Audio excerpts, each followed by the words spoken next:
ஒரே ஒரு ஊரில் ஒரு ராஜா இருந்தாராம். அவர் நிறைய சம்பாதிக்கணும்னு திட்டம் போட்டார். தனக்காக சம்பாதிக்கணும்னு நினைக்கல, தன்னுடைய நாட்டுக்காக சம்பாதிக்கணும் அப்படின்னு நினைச்சார். அரசாங்க கருவூலத்தில் கையிருப்பு குறைச்சலாக இருந்தது. மக்கள்கிட்ட வரி விதிச்சாகணும், வேற வழி இல்லை. ஆனாலும் அந்த ராஜா மக்கள் கஷ்டப்படக்கூடாது அப்படின்னு நினைக்கிறவர். மக்கள் வரியையும் கட்டணும், அதே நேரத்தில் அவங்க சிரமப்படவும் கூடாது. இதுக்கு தகுந்த மாதிரி ஒரு திட்டம் போட்டார். அது பிரகாரம் என்ன பண்ணார்னா, அந்த நாட்டில் ஒரு 3 பெரிய குளங்களை தோண்டினார். அது நிறைய தண்ணீரை நிரப்புனார். அதுக்கப்புறம் எங்கேயோ தேடி பிடிச்சி 3 விதமான மீன்களை கொண்டுகிட்டு வந்தார். அந்த 3 குளங்கள்லையும் விட்டார். அதை ஒவ்வொரு குளத்துலேயும் ஒவ்வொரு விதமான மீன்கள். அந்த மீன்களுக்கு அபூர்வமான ஒரு சக்தி உண்டு. அது எப்படின்னா, அந்த குளத்தில் குளிக்க வர்றவங்களுக்கு அந்த மீன்கள் கடிக்கும் பொழுது வலி ஏற்படுறதில்ல. அதுக்கு பதிலாக மகிழ்ச்சி நிறைந்த ஒரு இனிமையான உணர்வை அவங்க அனுபவிச்சாங்க. அது எப்படின்னா, இந்த முதல் குளத்தில் இருந்த மீன்களால் கடிக்கப்படும் பொழுது ஒரு விதமான இன்ப மயக்கத்தில் திளைச்சிருக்கிறது மாதிரி உணர்வு.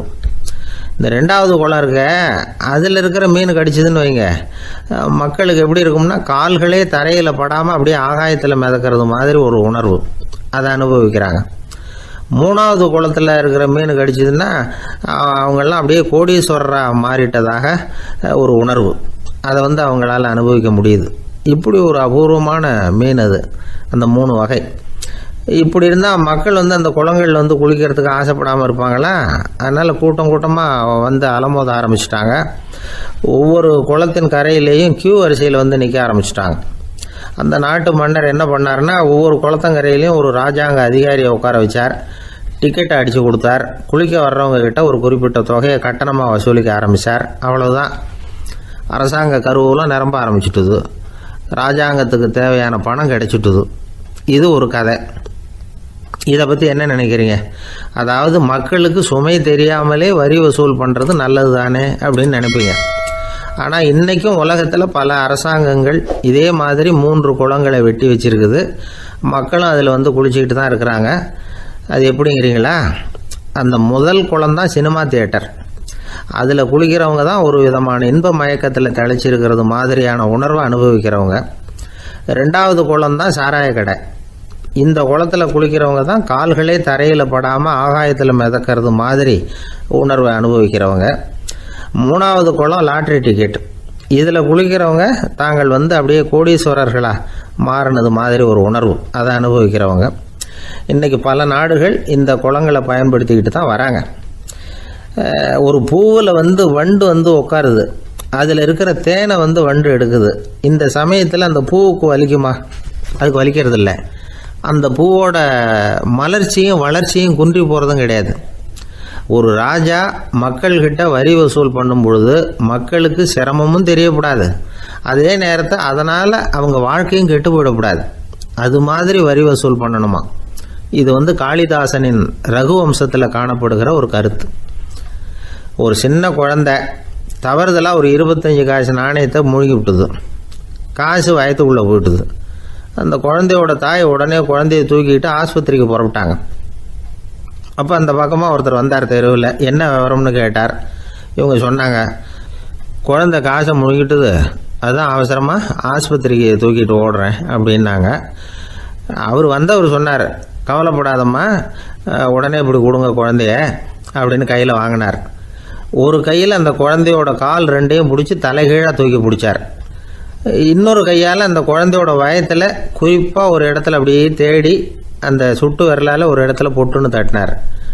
உடனே காசு அந்த குழந்தையோட வாய் வழியாக வெளியில் விழுந்துட்டுது.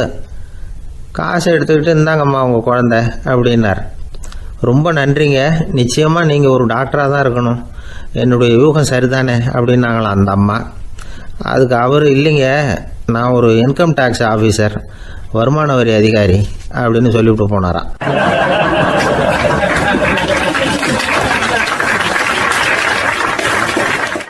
ஒரு அம்மா சொல்லுது, அதாவது கணவன் மனைவியாக இருந்துட்டு அப்புறம் விவாகரத்து வாங்கிக்கிட்டு அதுக்கப்புறம் அந்த அம்மா பேசுகிறத நேற்று தொலைக்காட்சியில் போட்டாங்க. அது என்ன சொல்லுதுன்னா, நாங்கள் கணவனும் மனைவியாக இருக்கிறப்போ எங்களுக்குள்ளே சண்டை வந்துக்கிட்டு இருந்தது, இப்போ விவாகரத்து வாங்கிட்டு இப்போ நண்பர்களாக இருக்கிறோம், இப்போ சண்டையே வர்றதில்லை எங்களுக்குள்ள. அப்படி பாருங்கள், கணவன் மனைவியாக இருந்தப்போ சண்டை வந்து தான் விவாகரத்து வாங்கினது மறுபடியும் நாங்கள் நல்லபடியாக தான் இருக்கிறோம், ஒன்றும் எங்களுக்கு சண்டை வரல.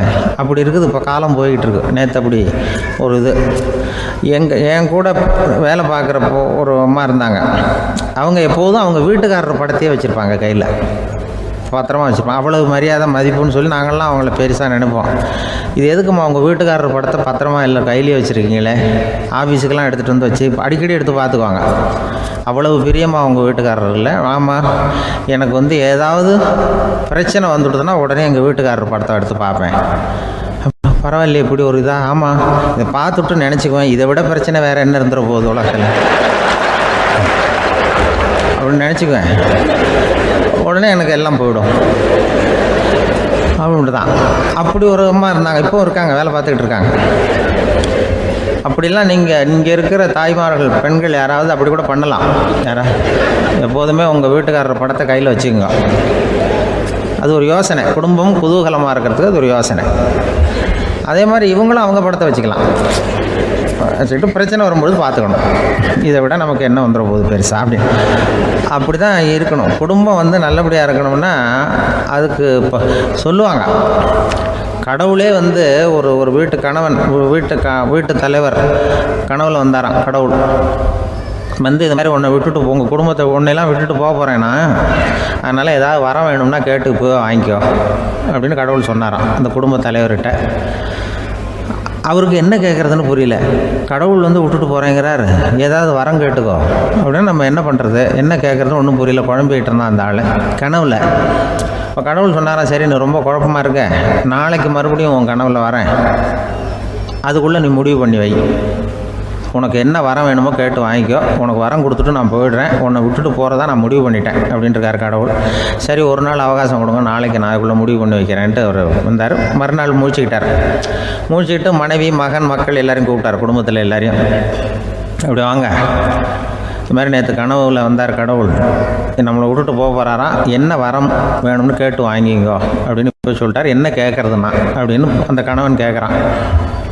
இந்த மனைவி சொல்கிறாங்க, என் உடம்பு பூரா நகையாக இருக்கணும் அப்படின்னு கேளு அப்படின்ட்டுருக்கு.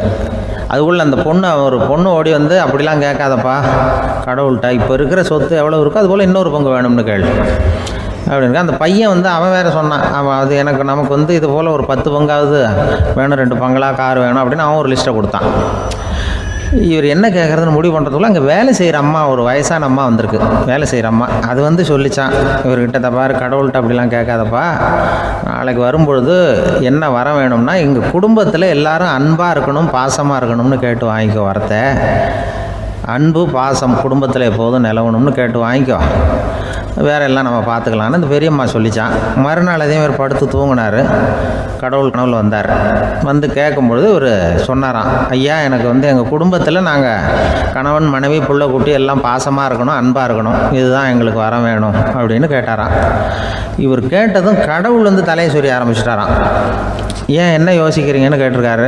நீங்கள் அன்பாக பிரியமாக இருந்தீங்கன்னா அப்புறம் ஏன் நான் உங்களை விட்டுட்டு போக போகிறேன், நான் ஏற்கனவே இல்லைங்கிறதுனால தான் உங்களை விட்டு போகலாம்னு முடிவு பண்ணியிருந்தேன்.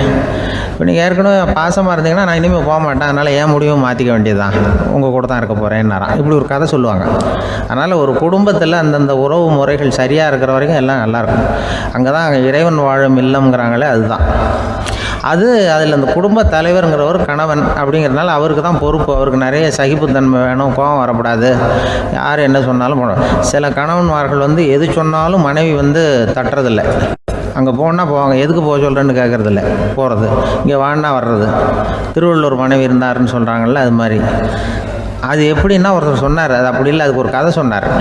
ஹிட்லர் வந்து வந்தாராம் ஒரு தடவை, ஒரு பெரிய கப்பல் மேலே, கப்பலுடைய மேல் தளத்தில் ஹிட்லர் வந்துக்கிட்டு இருக்கார். ஒரு இங்கிலீஷ் கேப்டன் எதிரில் நிற்கிறான். அவனுக்கு பெரிய ஆச்சரியம், இந்த ஆள் எப்படி இப்படி ஒரு தனி மனிதனாக இருந்துக்கிட்டு உலகத்தையே இப்படி இந்த பாடுபடுத்துகிறார் அப்படின்னு சொல்லி, உன்னுடைய வெற்றிக்கு என்ன காரணம்னு கேட்டாரான் அந்த இங்கிலீஷ் கேப்டன். இப்போ ஹிட்லர் சொன்னாராம், என்னுடைய வெற்றிக்கு காரணம் என்கிட்ட வேலை செய்கிற ஊழியர்கள், நான் கிழிச்ச கோட்டை தாண்ட மாட்டாங்க, நான் என்ன சொல்கிறேனோ அதை உடனே செய்வாங்க, ஏன் எதுக்குன்னு எதிர்த்து பேச மாட்டாங்க, அதுதான் என்னுடைய வெற்றிக்கு காரணம் அப்படின்னு சொல்லி அதை நிரூபித்து காட்டுறேன் பார் அப்படின்னு சொல்லி கையை தட்டினாரான் ஹிட்லர். உடனே ஒரு சிப்பாய் எங்கேருந்து வந்து லெஃப்ட் ரைட் போட்டு வந்து சல்யூட் பண்ணி நின்னான். உடனே ஹிட்லர் சொன்னார், நீ அப்படியே அந்த கப்பல் மேல் தளத்துலேருந்து அப்படி கடலில் விழுந்து செத்து போடா அப்படின்னு பொத்துன்னு குதிச்சுட்டான். எதுக்கு சொல்கிறேன் என்ன இதில், உடனே குதிச்சு செத்து போட்டான். இவருக்கு பெரிய ஆச்சரியம் கேப்டனுக்கு. ஹிட்லர் சொன்னார், இதுதான் என்னுடைய வெற்றிக்கு காரணம், இந்த பார் இன்னொருத்தனை கூப்பிட்றேன் அப்படின்னு தட்டினா இந்த பக்கத்துலேருந்து ஒருத்தன் வந்தான். லெஃப்ட் ரைட் வந்து நின்னா, நீ இப்படி குதிச்சு செத்து போடா அப்படின்னு பொத்துன்னு குதிச்சிட்டான். எதுக்கு போக சொல்கிறீங்கன்னு ஒன்றுமே கேட்கல, குதினா உடனே குதிச்சிட்டான். அப்போ ஹிட்லர் சொன்னார், இதே மாதிரி என்னுடைய ஒவ்வொரு ஊழியர்களும் இருக்கிறாங்க, நானும் ஊழியர்களை இழக்கிறதுக்கு தயாராக இல்லை, தப்பாருக்கு தயாராக இருப்பேன் எப்போதும். தப்பார் இன்னொருத்தரம் தட்டுறேன்னு இன்னொருத்தர் வந்தார். எதிர்த்தாப்புலேருந்து ஒருத்தன் லெஃப்ட் ரைட் சல்யூட் அடித்தான். நீயும் குதிச்சு செத்து போடான்னு இருக்கார் ஹிட்லர். இவனால் பொறுக்க முடியல, இந்த இங்கிலீஷ் கேப்டன் அனாவசியமாக ஒவ்வொருத்தனாக குதிச்சுட்றானேன்னு சொல்லி ஓடி போய் அவனை குதிச்சிட்டான். குதிக்கிறதுக்கு முன்னாடி பிடிச்சி தனியாக எடுத்துகிட்டு போட்டான். தனியாக எடுத்துகிட்டு போய் அந்த சிப்பாய்கிட்ட கேட்டாரான் அந்த இங்கிலீஷ் கேப்டன், ஏன்ப்பா அந்த ஆள் குதிக்க சொல்கிறான்னா நீ ஏன் எதுக்குன்னு கேட்குறது இல்லையா, உடனே குதிச்சு செத்து போகிறீங்களே, இதெல்லாம் என்ன அநியாயம் அப்படின்ட்டுருக்கான் அந்த இங்கிலீஷ் கேப்டன் கையை பிடிச்சிக்கிட்டு. உடனே அந்த சிப்பாய்க்கு கோவம் வந்துட்டு தான், உடையா கையை, இவன்ட்ட வேலை பார்க்குறத விட உழுந்து செத்து போகலான்னு நான் குதிக்கிறான், என்ன அனாவசியமாக எதுக்கே இருக்க சொல்கிறேன் அப்படின்னு சொல்லி குதிச்சுட்டானா. அதனால் இந்த உடனே சொல்கிறத செய்கிறாங்க பாருங்கள், அவங்கள நம்பக்கூடாது. கணவன்மார்களுக்கு ஒரு எச்சரிக்கை, சொல்கிறத உடனே செஞ்சுருவாங்க மனைவி, நீ அங்கே போனால் போங்க வரணும் அது ஹிட்லர் மாதிரி நினைக்கிறாங்கன்னு அர்த்தம். இதுகிட்ட பேசிக்கிட்டு இருக்கிறத விட சொல்கிறத செஞ்சுட்டு போடுவோமே, அப்படி சமாளிக்கிற கணவன்மார்கள் உண்டு. குடும்பத்தில் வந்து அப்படிலாம் இருந்து சமாளிக்கிறாங்க. பிள்ளைகளை பற்றி சொல்லுவாங்க. இப்போ ராமர் லட்சுமணர் கதை சொல்லுவாங்க. அதாவது ராமரும் பரதனும் பந்து விளையாடிக்கிட்டு இருந்தாங்களாம் சின்ன வயசில் பந்து விளையாடிட்டு இருந்தாங்களாம். உடனே ராமர் வந்தாராம், வந்து கோசலை அவங்க அம்மா கோசலை மடியில் சோர்ந்து போய் உட்காந்தாராம். சந்தோஷமாக வந்து உட்காந்துருக்காரு. அப்போ அந்த கோசலை அம்மா கேட்டாங்களாம், ஏன்ப்பா அப்படி இவ்வளவு சந்தோஷமாக இருக்கே, என்ன காரணம் அப்படின்னு கேட்டிருக்காரு. அப்படின்னு அந்த அம்மா கேட்டிருக்கு. ராமன் சொன்னான்னா, என் தம்பியோட நான் பந்து விளையாண்டுக்கிட்டு இருந்தேன், பரதன் அவன் வந்து ஜெயிச்சுட்டான், நான் தோத்துட்டேன், என்னை வந்து அவன் ஜெயிச்சுட்டான், அவனுடைய வெற்றி வந்து எனக்கு சந்தோஷமாக இருக்குது, தம்பியோட வெற்றி, அதனால் நான் சந்தோஷமாக இருக்கேன்னு சொல்லியிருக்கேன். அந்த அம்மாவுக்கு ரொம்ப சந்தோஷம், தம்பி ஜெயிக்கிறாங்கிறத பற்றி அண்ணன் வந்து சந்தோஷப்படுறானே அப்படின்னு. கொஞ்ச நேரத்தில் பரதன் வந்திருக்கான். அவன் சோர்ந்து போய் கலங்கி போய் வந்து அதே அம்மா மடியில் உட்காந்துருக்கான். நீ ஏன்ப்பா நீ தான் ஜெயிச்சுட்டியாமே, நீ என்னத்துக்கு வருத்தப்பட்டுக்கிட்டு வர அப்படின்னு கேட்டிருக்கேன் அந்த அம்மா. அப்போ பரதன் சொன்னானா, நான் ஜெயிக்கணுங்கிறதுக்காக அண்ணன் விட்டு கொடுத்தாரு, தோத்துட்டாரு, அதனால் எனக்கு வருத்தமாக இருக்குது. உண்மையில் அவர் தான் ஜெயிச்சிருக்க வேண்டியது, எனக்காக விட்டு கொடுத்தாரு அண்ணன், அதனால் நான் வருத்தப்படுறேன்னா. அப்போ அந்த அம்மா சொல்லிச்சான், இப்படி தான் தம்பியினுடைய வெற்றி அண்ணனை சந்தோஷப்படுத்துது, அண்ணனுடைய தோல்வி வந்து தம்பியை வருத்தப்பட வைக்குது, இப்படி தான் இருக்கணும் அண்ணன் தம்பின்னா, அப்படி தான் குடும்பத்தில் இருக்கணும்னு சொல்லி அந்த அம்மா சொன்னதாக சொல்லுவாங்க ராமாயண கதை. அதே போல் இப்போ இதில் வரும், நபிகள் நாயகத்தினுடைய பேரர்கள் பாத்திமாவனுடைய பிள்ளைகள் 2 பேர், ஹசன் ஹுசைன் 2 பேர் நபிகள் நாயகத்தினுடைய பேரன்மார்கள். அன்னை பாத்திமாவனுடைய குழந்தைகள். ஹசனும் ஹுசைனும் பேசிக்கிறதே இல்லையா கொஞ்ச நாள். இந்த அம்மாவுக்கு அதை பார்க்குறாங்க, ஏதோ அண்ணன் தம்பிக்குள்ளே ஏதோ தகராறு போல் இருக்கு, ஏன் பேசிக்க மாட்டேங்கிறாங்க அப்படின்னு சொல்லி அந்த பிள்ளைகளை கூப்பிட்டு வச்சு அந்த அம்மா புத்தி சொல்லிச்சான். இந்த பாருப்பா, நீ வந்து அண்ணன் தம்பிக்குள்ளே இது மாதிரி இருக்கக்கூடாது, உங்கள் பாட்டனார் ஒரு புத்திமதி சொல்லியிருக்காரு, உனக்கு தெரியுமா, ஒரு முஸ்லீம் இன்னொரு முஸ்லீமோடு 3 நாட்களுக்கு மேல் பேசாமல் இருந்தால் அது அவனை கொலை செய்வதற்கு ஒப்பாகும் அப்படின்னு நபிகள் நாயகம் சொல்லியிருக்கார், தெரியுமா உனக்குன்னு அந்த அம்மா சொல்லிச்சான். அப்போ அந்த தம்பிக்காரர் சொன்னாராம், ஹுசைன் சொல்லியிருக்கார், அதுவும் எனக்கு தெரியும். அதே தாத்தா பாட்டனார் என்ன சொல்லியிருக்காருன்னா, அந்த 2 பேரில் யார் முதல்ல சலாம் சொல்கிறாங்களோ, யார் முதல்ல முன்னாடி பேசுகிறாங்களோ அவங்களுக்கு சொர்க்கம் கிடைக்கும், இறைவனுடைய ஆசி கிடைக்கும்னு சொல்லியிருக்கிறார். அந்த ஆசி அண்ணனுக்கு கிடைக்கட்டுமேங்கிறதுக்காக நான் பேசாமல் இருக்கிறேன் அப்படின்னா. அந்த ராமனும் பரதனும் எப்படி இருந்தாங்களோ அப்படி தான் ஹசனும் ஹுசைனும் இருந்திருக்கிறார்கள். அந்த பாசம்தான் குடும்பத்தில் வேணும். வாழ்க்கையில் வெற்றி பெற என்ன வழி? இது ஒரு முக்கியமான கேள்வி. இதுக்கு எல்லாரும் பொதுவாக சொல்கிற ஒரு பதில், உழைச்சா வெற்றி பெறலாம் அப்படிங்கிறது தான். வாழ்க்கையில் வெற்றி பெற உழைப்பு மட்டும் இருந்தால் போதாது, நேர்மையும் வேணும் அப்படிங்கிறார் பால் ஹாஃப்மேன். இவர் யார் தெரியுமா? இவர் ஒரு பெரிய பொருளாதார நிபுணர். 2வது உலகப் போர் முடிஞ்ச சமயம் அப்போ இவர் அமெரிக்காவின் நிதி ஆலோசகராக இருந்தார். தன்னுடைய வாழ்க்கையில நடந்த பழைய நிகழ்ச்சி ஒன்று அவர் சொன்னார். இளம் வயசுல படிச்சு முடிச்சதும் அவர் வேலை தேடிட்டு இருந்தாராம். அப்போ ஒரு கால்நடை வைத்தியர்கிட்ட போய் வேலை கேட்டிருக்காரு. இவர் அங்கே போன சமயத்தில் அந்த டாக்டர் தன்னுடைய பழைய கார் ஒன்றை விற்பனை செய்யறதுக்காக வேற ஒருத்தர்கிட்ட பேரம் பேசிக்கிட்டு இருந்தார். வாங்க வந்தவர் இவர்கிட்ட அந்த காரை பற்றின விவரம்லாம் கேட்டுக்கிட்டு இருந்தார். கார் நல்ல நிலைமையில் இருக்குமா அப்படிங்கிற கவலை அவருக்கு. எல்லா விவரங்களையும் கேட்டுக்கிட்டு அவர் கடைசியாக சொன்னார், டாக்டர், இந்த காரை நீங்களே என்னுடைய ஊருக்கு ஓட்டிகிட்டு வர வேண்டியது. கார் எந்த ரிப்பேரும் ஆகாமல் என்னுடைய ஊருக்கு சேர்ந்துட்டுதுன்னா அங்கேயே நான் பணம் கொடுத்து இந்த காரை வாங்கிக்கிறேன் அப்படின்னார். நம்ம கார் அவ்வளோ தூரத்துக்கு வழியில் எந்த கோளாறும் இல்லாமல் போய் சேருமா அப்படிங்கிற சந்தேகம் டாக்டருக்கு. அவர் என்ன செஞ்சார் தெரியுமா? தன்கிட்ட வேலை கேட்டு வந்திருந்த இளைஞர் பால் ஹாஃப்மேனை கூப்பிட்டார். அவர்கிட்ட சொன்னார், இதை பாருப்பா, இந்த காரை நீ அவருடைய ஊர் வரைக்கும் நல்லபடியாக ஓட்டிகிட்டு போய் சேர்த்துட்டீங்கன்னா உனக்கு நான் வேலை கொடுத்து விட்றேன். அது மட்டும் இல்லை, காரு விற்கிற தொகையில் கமிஷனும் கொடுக்குறேன், என்ன சம்மதமா அப்படின்னு கேட்டார். ஹாஃப்மேன் யோசனை பண்ணார். அதுக்கப்புறம் சரின்னு சொல்லி சம்மதிச்சார். கொஞ்ச நேரத்தில் அவரும் கார் வாங்க வந்தவரும் புறப்பட்டாங்க. இவர் ரொம்ப சிரமப்பட்டு வழியில் எங்கேயும் நிறுத்தாமல் காரை ரொம்ப சாமர்த்தியமாக ஓட்டிகிட்டு போய் சேர்த்துட்டார். இவரை அழைச்சிக்கிட்டு வீட்டுக்குள்ளே போனார். அப்புறம் கேட்டார், இதை பார்ப்பா, இப்போ சொல்லு, இந்த காரோட நிலைமை இப்போ எப்படி இருக்குது? உண்மையிலேயே இது நல்ல நிலைமையில் இருக்குதா? உன்னுடைய மனசாட்சிப்படி பதில் சொல் அப்படின்னார். இவரும் உடனே காரு நல்ல நிலைமையில தான் இருக்குது அப்படின்னு சொல்கிறதுக்கு வாயை திறந்தார். அதுக்குள்ள பார்வை எதிரில் உள்ள சுவர் மேலே பட்டுது. அங்கே இயேசுநாதர் படம் ஒன்று மாட்டியிருந்தாங்க. அதுக்கு அடியில் எழுதியிருந்த வாசகம் என்னன்னா, நீ பேசும் ஒவ்வொரு வார்த்தையையும் இயேசு கவனித்து கொண்டிருக்கிறார் அப்படின்னு இருந்தது. அந்த வரிகளை பார்த்தார். உடனே காரு சரியில்லை அப்படிங்கிற உண்மையை சொல்லிவிட்டார். இவர் இப்படி சொன்னதும் இவரை ரொம்ப ஆச்சரியமா பார்த்தார். இவர்கிட்ட இருந்த நேர்மை அவரை சிந்திக்க வச்சது. உன்னுடைய நேர்மையை பாராட்டுறேன், உனக்கு கமிஷன் கிடைக்கணுங்கிறதுக்காகவே நான் இந்த காரை வாங்கிக்கிறேன்னார். இப்போ அவர் திகைச்சு போய் நின்னார். மறுபடியும் அவர் சொன்னார், நீ காரை ஓட்டிட்டு வரும்பொழுதே உன்னுடைய திறமையை பார்த்தேன், உனக்கு விருப்பம் இருந்தால் நீ என்கிட்டயே வேலைக்கு சேர்ந்து விடலாம் அப்படின்னார். பால் ஹாஃப்மேன் அவர்கிட்ட வேலைக்கு சேர்ந்தார். படிப்படியாக முன்னேறினார். கடைசியில் பார்த்தீங்கன்னா அமெரிக்காவினுடைய நிதி ஆலோசகராக ஆனார். அதுக்கப்புறம் அவர் அந்த பழைய சம்பவத்தை எப்பவும் மறக்கிறதில்ல, அடிக்கடி சொல்கிறது உண்டு. அதனால் இதிலேருந்து நாம் தெரிஞ்சுக்க வேண்டியது என்னென்னா, வாழ்க்கையில் முன்னுக்கு வரணும்னா உழைப்பு மட்டும் போதாது, நேர்மையும் வேணும். ஆனால் இந்த காலத்தில் சிலருடைய நேர்மை நமக்கு ஆச்சரியமாக கூட இருக்கும். ஒருத்தர் புஸ்தக கடை வச்சுருந்தார். ரொம்ப நேரமாக தேடி ஒரு புத்தகத்தை கையில் எடுத்தார். அதுக்கு பில் போட சொன்னார். அந்த புத்தக கடைக்கு வந்த இன்னொருத்தர் பில் போடுறவர், சார், இந்த புத்தகம் மகா அறுவை, மகா மட்டம், இது வேணாம், உங்களுக்கு வேற ஏதாவது ஒன்று பாருங்கன்னார். புத்தக கடை வச்சிருக்கிறவரே இப்படி சொன்னார். வாங்க வந்தவர் இவர் ஆச்சரியமா பார்த்தார். உங்க நேர்மையை பாராட்டுறேன், அது சரி, இந்த புத்தகத்தை ஏற்கனவே நீங்க படிச்சு பார்த்துட்டீங்களான்னு கேட்டார். அதை படிச்சு வேற பார்க்கணுமான்னார். அப்புறம் எப்படி இது மகா மட்டம்னு சொல்றீங்க அப்படின்னார். அதை எழுதினவனே நான் தான் சார் அப்படின்னார் அவர். இது ஒரு விதமான நேர்மையை ஒத்துக்கிறது. எப்படி இருந்தாலும் வாழ்க்கையில உழைப்பும் நேர்மையும் உயர்வதற்கு வழிகள். உழைப்பை விட நேர்மை முக்கியம் அப்படிங்கிறத புரிந்து கொண்டால் வாழ்க்கையில வெற்றி நிச்சயம்.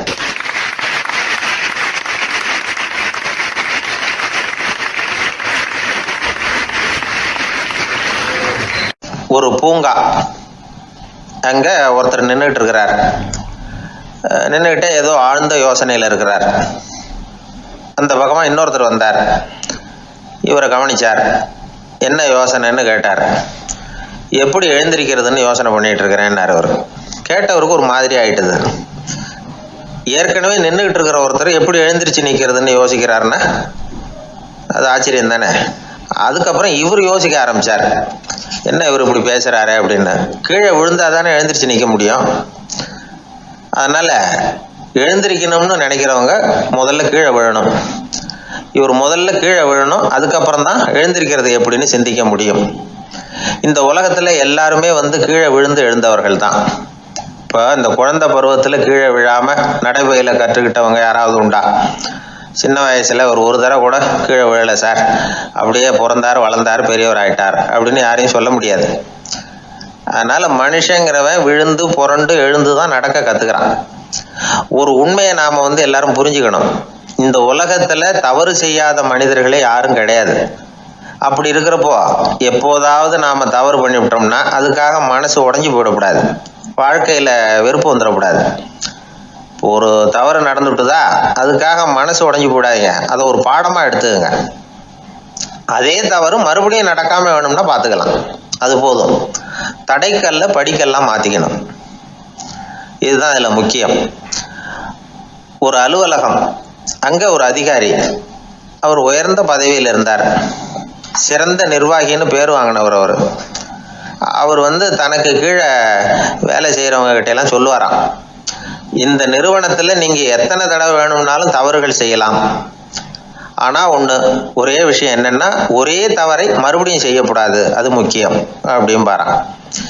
இதை மேம்போக்கா பார்த்தா அவர் ஏதோ தன்னுடைய ஊழியர்களை தவறு செய்ய தூண்டுறது மாதிரி தெரியும். ஆனால் உண்மை அப்படி இல்லை. இன்னைக்கு என்ன நடக்குது தெரியுமா? அநேகமாக எல்லா மனிதர்களுமே ஒரே தவறை தான் மறுபடியும் செய்கிறாங்க. விளையாட்டு வீரர்கள் ஒரே மாதிரியான தவறுகளை திரும்ப திரும்ப செய்கிறது உண்டு. கணக்கு எழுதுறவங்கள பாருங்க, ஒரே தப்பை மறுபடியும் செய்வாங்க. அலுவலகம் வருகிறவர்களை கவனிங்க, ஒரு நாள் தாமதமாக வந்தால் பரவாயில்ல, தினமும் தாமதமாக வருவாங்க. இது மாதிரி செய்த தவறையே திரும்ப திரும்ப செய்யறதுக்கு என்ன காரணம் அப்படின்னா, சோம்பல், ஞாபக மறதி, கவனக்குறைவு, தன்னுடைய திறமை பேரில் அளவுக்கு மீறிய நம்பிக்கை, இப்படி இதில் ஏதாவது ஒரு காரணமாக இருக்கலாம் அப்படிங்கிறாங்க இது பற்றி ஆய்வு செய்கிற வல்லுநர்கள். ஒரு தடவை செஞ்ச தவிர மறுபடியும் செய்யறது இல்லைன்னு முடிவு செஞ்சுக்கிட்டு அதை செயல்படுத்த கற்றுக்கணும், அது போதும், வாழ்க்கை வெற்றிகரமாக அமையும் அப்படிங்கிறாங்க அந்த அனுபவசாலிகள். அதனால் வெற்றிகரமாக வாழ்க்கையில் நடைபோட விரும்பும் இளைஞர்கள் தவிர்க்க வேண்டியது என்னென்னா, முதல்ல சோம்பலை தவிருங்கள், சுறுசுறுப்பாக இயங்குங்கள் அப்படிங்கிறது அவங்க அறிவுரை. ரெண்டாவது ஞாபக மறதி, எந்த செயல்லையும் ஈடுபாடு வேணும், அக்கறை வேணும். மூணாவது கவனக்குறைவு, எதையும் அலட்சியப்படுத்தக்கூடாது. நாலாவது என்னால் முடியாது, எதுவுமே கிடையாது அப்படிங்கிற அளவுக்கு மீறிய நம்பிக்கை, அது ஆபத்தில் கொண்டு போய் விட்டுரும். அதனால் முதல் தவறு உங்களுக்கு ஒரு பாடமாக அமையணும். ஒரு மனிதர், அவர் தன்னுடைய 2 காதுலையும் கட்டு போட்டுக்கிட்டு வந்தார். அவருடைய நண்பர் அதை கவனிச்சுட்டார். என்ன சார் ஆச்சு, 2 காதுலையும் கட்டு போட்டுருக்கீங்களே அப்படின்னு விசாரிச்சார். ஒன்றுமில்லை சார், வீட்டில் ரொம்ப ஆர்வமாக டிவியில் கிரிக்கெட் மேட்ச் பார்த்துக்கிட்டு இருந்தேன். அப்போது என்னுடைய மனைவி துணிகளுக்கு அயர்ன் பண்ணிகிட்டு இருந்தாங்க. அயர்ன் பாக்ஸை அப்படியே வச்சுட்டு அடுப்பங்கரைக்கு போயிட்டாங்க. அந்த சமயம் பார்த்து டெலிஃபோன் பண்ணி அடிச்சுது.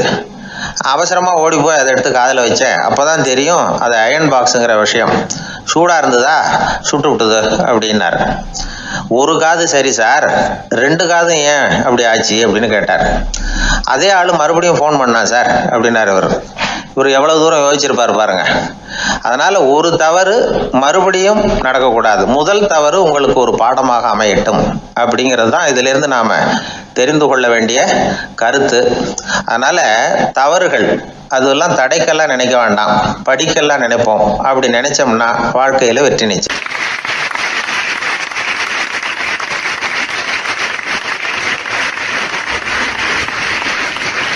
நபிகள் நாயகம் உட்கார்ந்துருக்கிறார். அந்த சமயம் அம்மா அங்க வர்றாங்க. அவங்க கையில திராட்சை பழ கொத்து, அதை கொண்டுகிட்டு நபிகள் கிட்ட கொடுக்குறாங்க. சாப்பிடுங்க அப்படின்னு சொல்லி ரொம்ப அன்பா வேண்டிக்கிறாங்க. நபிகள் நாயகமும் ரொம்ப பிரியமா அதை வாங்கிட்டார். அதுக்கப்புறம் அதை சாப்பிட ஆரம்பிச்சார். நபிகள் நாயகம் மதீனாவில் தங்கி இருந்தப்போ இது மாதிரி நிறைய பேர் பழங்களையும் தின்பண்டங்களையும் கொண்டுட்டு கொடுக்கறது வழக்கம். நபிகள் நாயகம் என்ன பண்ணுவார்னா அதெல்லாம் வாங்குவார். உடனே பக்கத்தில் இருக்கிற தோழர்கள் எல்லாருக்கும் பகிர்ந்து கொடுப்பார், தானும் சாப்பிடுவார். இதுதான் எப்போதும் வழக்கம். ஆனா இந்த தடவை என்னாச்சு தெரியுமா, அவர் அப்படி பண்ணல. ஒவ்வொரு பழமா எடுத்து தானே சாப்பிட்டுக்கிட்டு இருக்கிறார். அவர் விருப்பமா சாப்பிடுகிற காட்சியை ஆசை தீர பார்த்துக்கிட்டு இருந்தாங்க அந்த வயசான அம்மா, அந்த பழத்தை கொடுத்தவங்க. அவங்களுக்கு ரொம்ப மகிழ்ச்சியா இருந்தது, மன நிறைவா இருந்தது. நாம ஆசையா கொண்டுகிட்டு கொடுக்குற பழத்தை நபிகள் நாயகம் இவ்வளவு பிரியமா சாப்பிடுறாரு அப்படின்னு நினைச்சு ரொம்ப சந்தோஷப்பட்டாங்க. அதுக்கப்புறம் அங்க இருந்து அவங்க புறப்பட்டு போயிட்டாங்க. அந்த அம்மா போனதுக்கு அப்புறம் பக்கத்துல இருந்த தோழர்கள் பேச ஆரம்பிச்சாங்க. ஏன்னா அவங்களுக்கு சந்தேகம், இன்னைக்கு வித்தியாசமா நடந்துகிட்டாரு அப்படின்னு. அண்ணலே, எது உங்களுக்கு வந்தாலும் எங்க எல்லாருக்கும் கொடுத்துட்டு தான் நீங்க சாப்பிடுவீங்க. இன்னைக்கு மட்டும் நீங்க அப்படி செய்யலையே, எல்லா பழத்தையும் நீங்களே சாப்பிட்டீங்களே, அதுக்கு என்ன காரணம் அப்படின்னு கேட்டாங்க.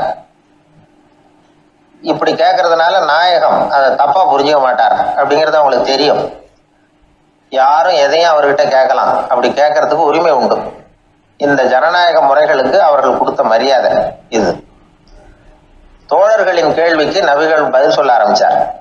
நண்பர்களே, அந்த அம்மா ரொம்ப பிரியமா அந்த பழங்களை என்கிட்ட கொண்டுகிட்டு வந்து கொடுத்தாங்க. முதல்ல ஒரு பழத்தை எடுத்து வாயில போட்டு பார்த்தேன். அது ரொம்ப புளிப்பா இருந்தது, சாப்பிடுறது ரொம்ப கஷ்டம். உங்ககிட்ட யாருக்காவது அதை கொடுத்துருந்தா அதுல வாயில போட்டதும் புளிப்பு தாங்காம முகம் சுழிச்சிருப்பீங்க. அதை அந்த அம்மா பார்த்துட்டாங்கன்னா வருத்தப்பட்டிருப்பாங்க. ஆசையா கொண்டுகிட்டு வந்து நமக்கு கொடுத்துருக்குறாங்க. அவங்க அன்பான மனசை நோகடிக்கிறதுக்கு நான் விருப்பப்படலை. அதனால முகம் சுளிக்காம சாப்பிடணுமேங்கிறதுக்காகத்தான் அந்த பழங்கள் பூராவே நானே சாப்பிட்டுட்டேன் அப்படின்னு புன்முறுவலோட பதில் சொன்னாராம் நபிகள் நாயகம். இன்னொருத்தர் மனசு புண்படக்கூடாதுங்கிறதுக்காக புளிப்பையும் இனிப்பா ஏற்றுக்கொள்ளுகிற பண்பாடு இருக்கு பாருங்க, அது ஒரு பெரிய நாகரிகம். அது எல்லாருக்கும் சுலபமா வந்துடாது. நல்லா இருக்கிற பழத்தையே என்ன இவ்வளவு மோசமா இருக்குன்னு சொல்லுகிறவர்கள் தான் நம்ம கிட்ட அதிகம்.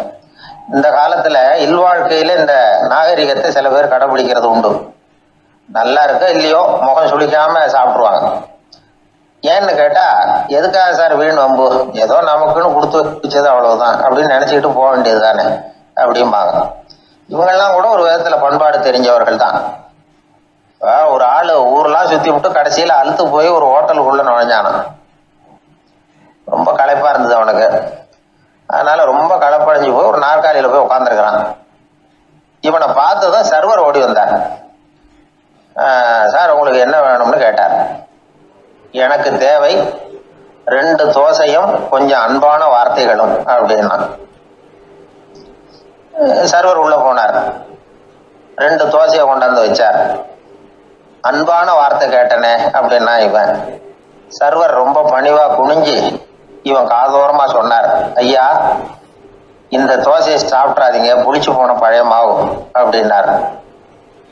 இது பாருங்க, அன்பான வார்த்தையும் 2 தோசையும் கேட்டார், கொண்டாந்து கொடுத்துட்டார். இப்படி இருக்கிறவர்களும் இன்றைய மனிதர்கள்ல அதிகம். அதனால மனிதர்கள் ஒவ்வொருத்தரும் ஒவ்வொரு விதம். நம்ம கிட்ட பிரியமா நடந்துகிறவர்கள் மனம் கோணும்படி நாம் நடந்து கொள்ளக்கூடாது அப்படிங்கிறது தான் நபிகள் நாயகம் அவருடைய செயல் மூலமா நமக்கு உணர்த்தி இருக்கிற வாழ்வியல் உண்மை.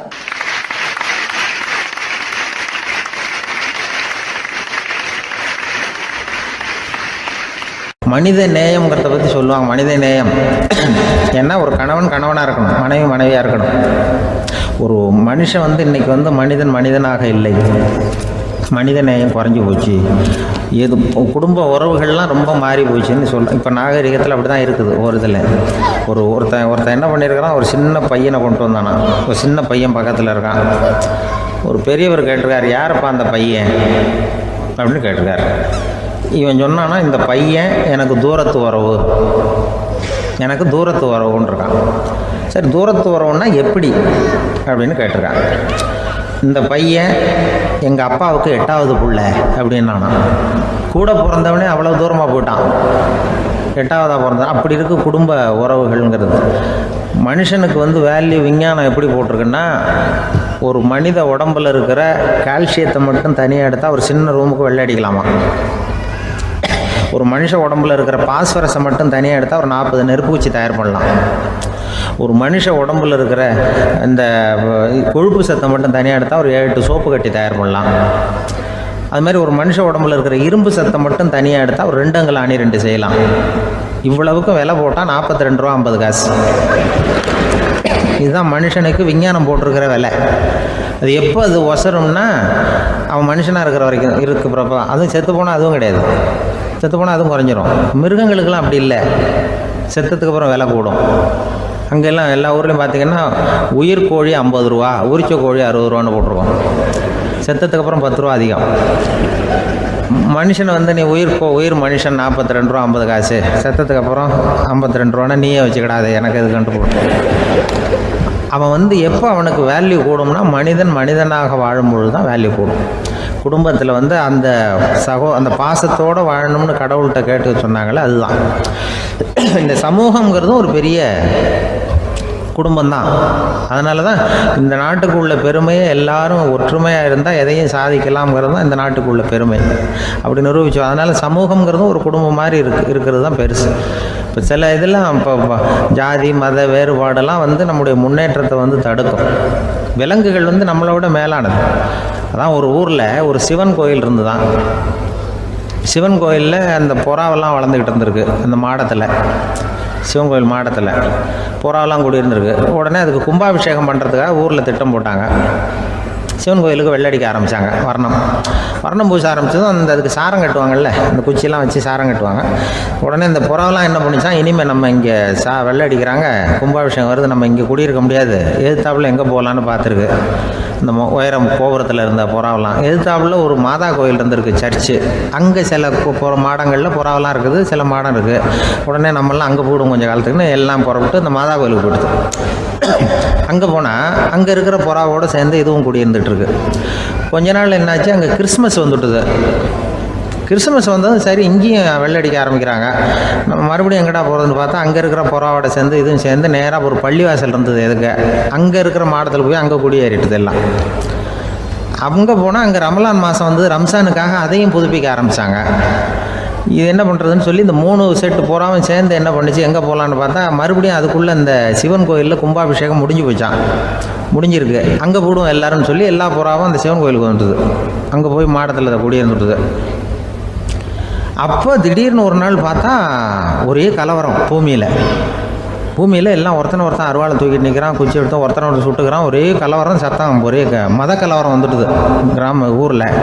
அப்போது புறாவெல்லாம் மாடத்தில் இருந்துக்கிட்டு ஒரு குஞ்சு புறா அவங்க அம்மாட்ட கேட்டுதான், இது என்ன இந்த மனுஷனுக்கு என்ன ஆச்சு, இந்த மனுஷனுக்கு என்னாச்சு, அவன் கத்தியை தூக்கிட்டு நிற்கிறானே அப்படின்னு கேட்டுதான். ஒரு குஞ்சு புறா அவங்க அம்மாட்ட கேட்டுதான். அம்மா புறா. இப்போ அம்மா அந்த புறா சொல்லிச்சான், மனுஷனுக்கு இப்போ மதம் பிடிச்சிருக்கு, அதான் கத்தியை தூக்கிட்டு நிற்கிறான் அப்படின்ருக்கு. இப்போ நமக்கெல்லாம் பிடிக்கலையே அப்படின்னு தான். அப்போ அந்த புறா சொல்லிச்சான், அந்த பாருமா, நாம் இந்த சிவன் கோயிலில் இருந்தாலும் நமக்கு புறான்னு தான் பேர், இந்த மாதா கோயிலுக்கு போனாலும் நமக்கு புறான்னு தான் பேர், பள்ளிவாசலுக்கு போனாலும் நமக்கு புறான்னு தான் பேர். அந்த மனுஷன் அப்படி இல்லை. அவன் இங்கே இருக்கிற வரைக்கும் இந்துன்னு சொல்லுவான், அங்கே மாதா கோயில் இருந்தான்னா கிறிஸ்தவன்னு சொல்லுவான், பள்ளிவாசலில் இருந்தான்னா முஸ்லீம்னு சொல்லுவான். அப்போ குஞ்சு புறா அது என்ன இப்படி பண்ணுறாங்க மனுஷங்க, இப்போ அவங்கள விட நம்ம வசதி போல் இருக்க, நம்ம தேவலாம் போல் இருக்க அப்படின்னு தான் அந்த குஞ்சு புறா. அப்போ அந்த தாய் புறா சொல்லிச்சான், உண்மைதான், அதனால தான் நம்ம மேலான இடத்துல இருக்கிறோம், அவன் கீழே நிற்கிறான் என்னமோ அப்படின்னு சொல்லிச்சான். இதுதான் அந்த குடும்பம்ங்கிறது, சமுதாயம்ங்கிறது ஒரு பெரிய குடும்பம். அது இந்த புறாக்கிட்டேருந்து மனுஷன் கற்றுக்க வேண்டியிருக்கு. அப்படி இருக்குது இன்றைக்கி மனுஷனுடைய நிலைமை. அதை புரிஞ்சுக்கணும். அப்படி தான் ஒவ்வொரு இதுலேயும் நாம் நடந்து கொள்ள வேண்டியிருக்குது. மிருகங்கள்டேருந்து கற்றுக்கிற வாய்ப்பெல்லாம் இருக்குது. அப்படி சொல்லுவாங்க, குடும்பத்தில் அப்படிலாம் இருந்து சமாளிக்கிறாங்க. குடும்பத்தில் ஒருத்தர் அனுசரிப்பு தன்மைங்கிறது ரொம்ப அவசியம். கணவன் மனைவின்னா அனுசரித்து போகணும்னு சொல்லுவாங்க. அதாவது ஒரு கணவன் அதுக்காக தான் அந்த காலத்துலலாம் ஒரு வீட்டுக்கு மாப்பிள்ளை தேடுறதுங்கிறது ஒரு பெரிய குடும்பத்தை நிர்வகிக்கிற அளவுக்கு ஒரு கணவனாக வரக்கூடிய எப்படி இருக்கணும் அப்படின்னா, அந்த காலத்தில் புலி வேட்டைக்கு போகணும். ஒரு பொண்ணுக்கு மாப்பிள்ளை தேடுறதுன்னா நம்ம தமிழ் பழக்கம் என்னென்னா, காட்டுக்கு போய் ஒரு புலியை வேட்டையாடிட்டு வரணும். அந்த புலி பல்லு அல்லது நகத்தை கொண்டுட்டு வரணும் அந்த இளைஞன். அதை வீட்டில் கொடுப்பான். அதை தான் கட்டி அதை இதாக கட்டுவாங்க, மாலையாக போடுவாங்க, தாலியாக கட்டுவாங்க. அதாவது வீரம் இருக்கா பையனுக்குன்னு பார்ப்பாங்க. ஒரு பொண்ணு வேணும்னா முதல்ல வீட்டுக்கு பொண்ணு கேட்க போகக்கூடாது, காட்டுக்கு போகணும், போய் புலியை கொண்டு வா, அதுக்கப்புறம் தான் உனக்கு பொண்ணு அப்படின்னு சொல்லுவாங்க.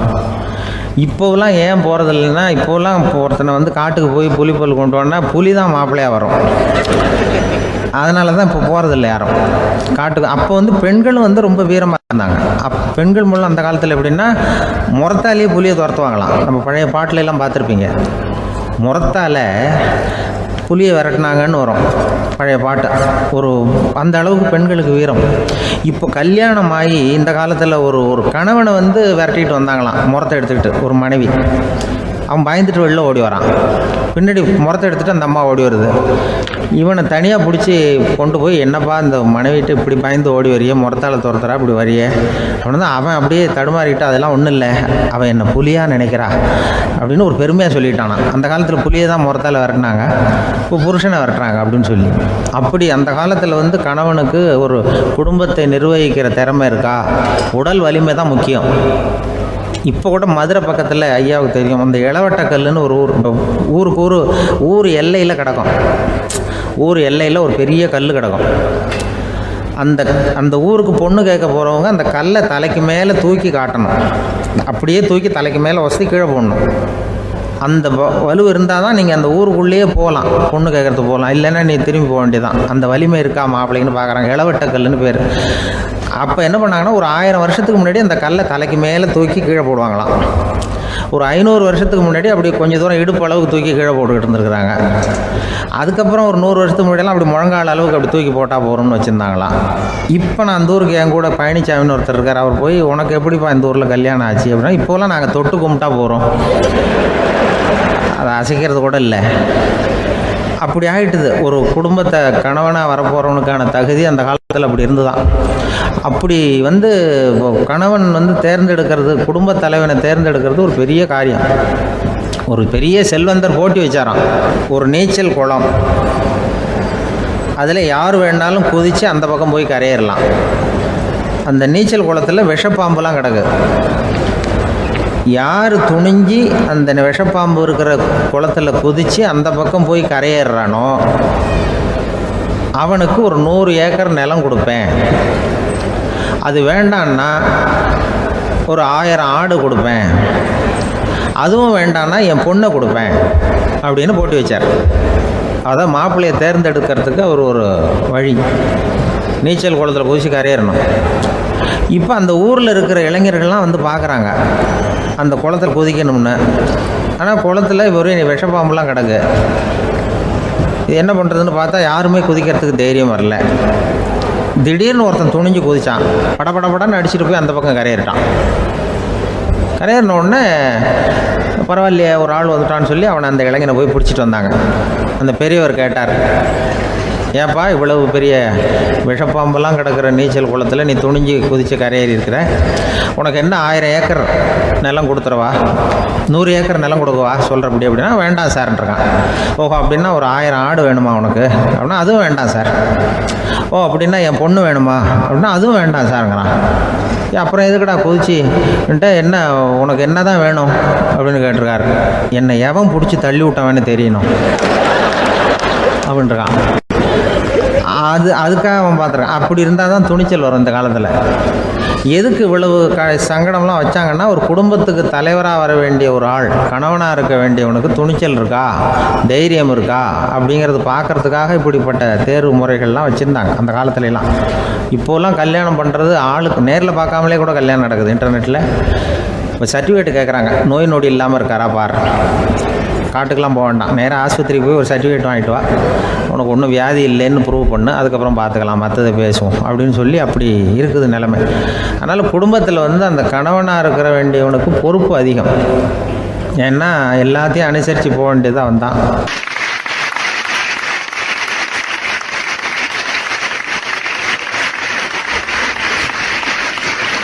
ஒரு ஆள் இருந்தார். விலங்குகள் பேரில் அவருக்கு ரொம்பவும் பிரியம். அதனால் தன்னுடைய வீட்டில் ஒரு நாயை வளர்த்தார். அதே மாதிரி கழுதையையும் வளர்த்தார். அந்த கழுதை அவர் வீட்டு கொல்லை பக்கத்தில் நின்றுக்கிட்டு இருக்கும். ஏதாவது பொதி சுமக்கிற வேலை இருந்ததுன்னா அதை கவனிச்சிக்கும். அந்த நாய் வந்து வீட்டுக்குள்ளே இருக்கும். நாய்க்கு அந்த வீட்டில் ராஜ உபசாரம் தான். அதுக்கு அந்த வீட்டில் ஏகப்பட்ட மரியாதை. குளிக்கிறதுக்கு தனியாக சோப்பு, 2 வேளையும் பால், பிஸ்கட்டு, மத்தியானம் சாப்பாடு. அதுக்கு ஏதாவது உடம்பு சரியில்லைன்னா உடனே ஆஸ்பத்திரி வைத்தியம். ரொம்ப கொடுத்து வச்ச நாய். அந்த வீட்டு தலைவர் வெளியில் அப்படியே நடைப்பயிற்சி போனால் கூடவே இதுவும் போகும். அவர் மட்டும் தனியாக எங்கேயாவது வெளியில் போயிட்டு வந்தால் வீட்டுக்கு வந்த உடனே அந்த நாய் அவர்கிட்ட ஓடி வரும். அப்படியே எழும்பி முன்னங்கால் 2ஐயும் அவர் தோள் மேலே போட்டுக்கும். அவர் சிரிச்சுக்கிட்டே தலையில் செல்லமாக தட்டுவார். அவர் ஈசி சேரில் சாஞ்சிக்கிட்டு டிவி பார்ப்பார், பேப்பர் படிப்பார். அப்போலாம் அந்த நாய் அவருடைய காலடியில் படுத்துக்கும். அப்போ கூட அவர் தலையை செல்லமாக தடவி கொடுப்பார். அந்த நாய் படுக்கிறதுக்குன்னே ஒரு மெத்தை, சில சமயம் அது அங்கே இருக்கிற மேஜை நாற்காலி மேலே கூட ஏறி விளையாடும், சோஃபாவில் ஏறி உட்காந்துக்கும். இவ்வளவு செல்வாக்காக வளர்ந்தது அந்த நாய். இதையெல்லாம் அந்த கழுதை பார்த்துக்கிட்டே இருக்குது கொல்லை பக்கத்தில் இருந்து. பார்த்துட்டு அது யோசிக்க ஆரம்பிச்சுதான், என்ன இது, இந்த வீட்டில் நாம் தான் கழுதையாக உழைக்கிறோம், பொதி சுமக்கிறோம், நமக்கு ஒரு நல்ல சாப்பாடு கிடையாது, படுக்கை கிடையாது, ஒரு நாளாவது நம்ம தலையையோ முதுகையோ தடவி கொடுத்தது கிடையாது. ஆனால் அந்த நாய் இந்த வீட்டுக்காக ஒரு துரும்ப கூட அசைச்சதில்லை. அதை போய் இந்த வீட்டில் உள்ளவங்க இப்படி தலையில் வச்சு தாங்குறாங்களே அப்படின்னு யோசிச்சு தான் அந்த கழுதை ரொம்ப நேரம் யோசிச்சுவிட்டு அதுக்கப்புறம் ஒரு முடிவுக்கு வந்திருக்குது. சரி, இனிமேல் நாமளும் அந்த நாய் மாதிரியே நடந்து பார்ப்போம், அது மாதிரியே பிஹேவ் பண்ணுவோம், அப்போவாவது நமக்கும் அந்த மரியாதை கிடைக்குதா பார்க்கலாம் அப்படின்னு ஒரு திட்டம் போட்டுது மனசுக்குள்ள. உடனே அந்த திட்டத்தை செயல்படுத்தவும் ஆரம்பிச்சிது. அதாவது அந்த வீட்டில் அந்த நாய் என்னென்ன செய்யுதோ அதையெல்லாம் இதுவும் செய்ய ஆரம்பிச்சுட்டுது. அந்த வீட்டு எஜமான் எங்கேயோ வெளியில் சுற்றி விட்டு ரொம்ப அசந்து போய் வீட்டுக்கு திரும்பி வந்துக்கிட்டு இருந்தான். உடனே இந்த கழுதை என்ன பண்ணிச்சு தெரியுமா, அவங்ககிட்ட ஓடி போச்சு. ஓடி போய் அந்த நாய் என்ன பண்ணுமோ அது மாதிரியே பண்ணிச்சு. அதாவது அந்த ஆள் தோள் மேலே தன்னுடைய முன்னங்கால் ரெண்டையும் தூக்கி போட்டு விடுது. அந்த ஆள் பயந்து போயிட்டான். அவனுக்கு ஒன்றும் புரியல, இது ஏன் இப்படி பண்ணுதுன்னு கொஞ்சம் ஒதுங்கி நின்னான். இது அவனை சுற்றி சுற்றி வருது, நாய் மாதிரி வாழை ஆட்டிக்கிட்டே சுற்றி சுற்றி வருது கழுதை. அவன் கிடுகிடுன்னு வீட்டுக்குள்ளே ஓடினான், இதுவும் பின்னாடியே ஓடிச்சு. அங்கே போய் நாய் மாதிரியே மேஜை நாற்காலி மேலே ஏறி குதித்து விளையாட ஆரம்பிச்சுட்டுது. சோஃபாவில் ஏறி உட்காருது, மேஜையில் இருந்த சாமான்லாம் கீழே விழுந்து உடையுது. கழுதை மேஜை மேலே ஏறி குதிச்சா என்னத்துக்கு ஆகும்? அந்த ஆள் பார்த்தான், சரி இந்த கழுதைக்கு என்னமோ ஆயிட்டுது அப்படின்னு முடிவு பண்ணான். ஒரு நல்ல கயிறாக பார்த்து கொண்டான்னா அது கால்லையும் கழுத்துலையும் கட்டினான். தரன்னு இழுத்துட்டு போனான். அடித்து கொல்லை பக்கத்தில் கட்டி போட்டுட்டான். அண்ணன் ஆகாரம் எதுவுமே கொடுக்கல, பட்டினி போட்டுட்டான். இப்போ அந்த கழுதை யோசனை பண்ணி பார்க்குதான், என்ன இது, நம்ம எஜமானுக்கு இன்றைக்கி என்ன ஆயிட்டுது இப்படி? அந்த நாய் பழகிறது மாதிரி தானே நாமளும் பழகணும். ஆனால் இந்த மனுஷன் நாயை அடிக்கலை, ஆனால் நம்மளை அடிக்கிறான், இப்படி கொண்டாந்து கட்டி போட்டானே, என்ன காரணமாக இருக்கும் அப்படின்னு யோசனை பண்ண ஆரம்பிச்சுட்டு தான் அந்த கழுதை. எதுக்கு இந்த கதைன்னா, இது மாதிரியே நாம கூட சில சமயம் யோசிக்கிறது உண்டாம். இயல்புலேருந்து மாறி நடக்க ஆரம்பிச்சிட்டோம்னா பல சமயங்களில் இப்படி யோசிக்கிறது மாதிரி தான் ஆகிடும். அதனால தான் ஒரு மனுஷன் எப்படி நடந்துக்கணுமோ அப்படி நடந்துக்கிட்டா தான் நமக்கு மரியாதை. வெறி நாய் கடிச்சுட்டா மனுஷன் அது மாதிரியே ஆகிடுறான் பார்த்தீங்களா, அவனோட இயல்பு மாறி போடுது. ஒருத்தனை பார்த்து இன்னொருத்தன் கேட்டானா, வெறி நாய் உன்னை கடிச்சுட்டா நீ என்ன பண்ணுவே அப்படின்னு கேட்டிருக்கான். நான் உடனே பேப்பரும் பேனாவும் கேட்பேன் நானா இவன். ஏன் உயில் எழுதுறதுக்கான்னு கேட்டிருக்கான் அவன். இல்லை, நான் யாரையெல்லாம் கடிக்கணும்னு ஒரு லிஸ்ட் தயார் பண்ணணும்ல, அதுக்காக அப்படின்னு நானும்.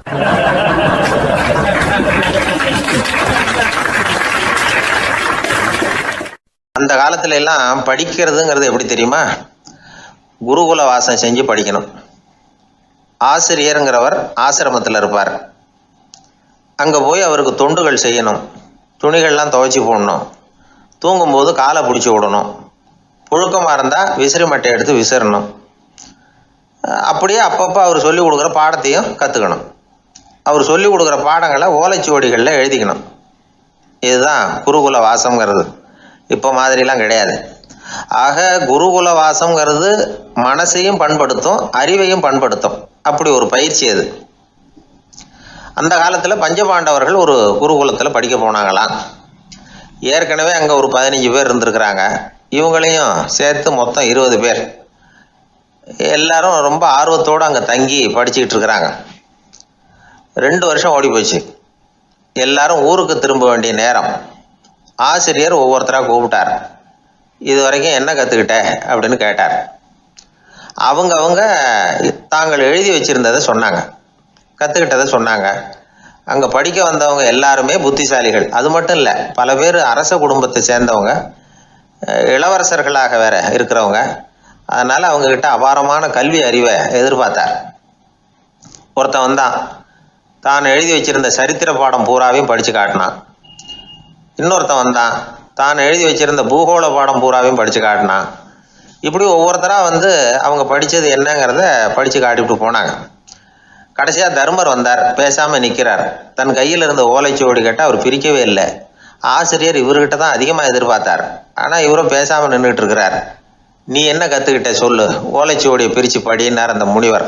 தர்மர் அசையவே இல்லை. மெதுவாக சொன்னார், ஐயா, நான் கற்றுக்கிட்டது ஒன்றே ஒன்று தான். அதுதான் வாழ்க்கையில் எனக்கு ரொம்ப முக்கியமான பாடமாக அமையும் அப்படின்னார். என்னது, என்கிட்ட 2 வருஷ காலமாக படிச்சு விட்டு கடைசியில் கற்றுக்கிட்டது ஒன்று தானா அப்படின்னார் முனிவர். அவருக்கு ஒன்றும் புரியல. மற்ற மாணவர்களை விட இவர் பண்புகளில் உயர்ந்தவர், அறிவில் சிறந்தவர், வயசில் முதிர்ந்தவர். இவரே இப்படி சொன்னால் மற்றவங்க நிலைமை என்னத்துக்கு ஆறுது, அவங்க ரொம்பவும் கெட்டு போயிடுவாங்களே அப்படின்னு அவர் யோசனை பண்ணார். தர்மா, நல்லா யோசனை பண்ணி பதில் சொல்லு. 2 வருஷமாக நீ கற்றுக்கிட்டது என்ன அப்படின்னு தானே நான் கேட்குறேன், அதை கொஞ்சம் யோசனை பண்ணி சொல்லுன்னார் முனிவர் கொஞ்சம் கோபமாக. தர்மர் முகத்தில் எந்த மாறுதலுமே இல்லை. இல்லையா, 2 வருஷமாக நான் கற்றுக்கிட்ட முக்கியமான பாடம் ஒன்று தான்னார். இப்போ அந்த முனிவருக்கு கோபம் அதிகமாக வந்துடுச்சு. ஏன்பா, உனக்கு வெக்கமா இல்லையா? உன்னை விட வயசில் குறைஞ்சவங்க எவ்வளவு பாடம் கற்றுக்கிட்டு இருக்கிறாங்க, எவ்வளவு விரிவாக அவங்க படித்து காட்டினாங்க. நீயும் கூட நிறைய குறித்து வச்சிருக்கிற போல இருக்கு, அதை ஏன் பிரித்து படிக்கக்கூடாது அப்படின்னார். ஐயா, நான் சொல்கிறது உங்களுக்கு ஏமாற்றமாக இருந்தால் என்னை மன்னிக்கணும். நான் ரொம்ப முக்கியமாக கற்றுக்கிட்டு இருக்கிறது ஒன்று தான், மற்ற எதையும் சொல்கிறதுக்கு விரும்பலைன்னார்.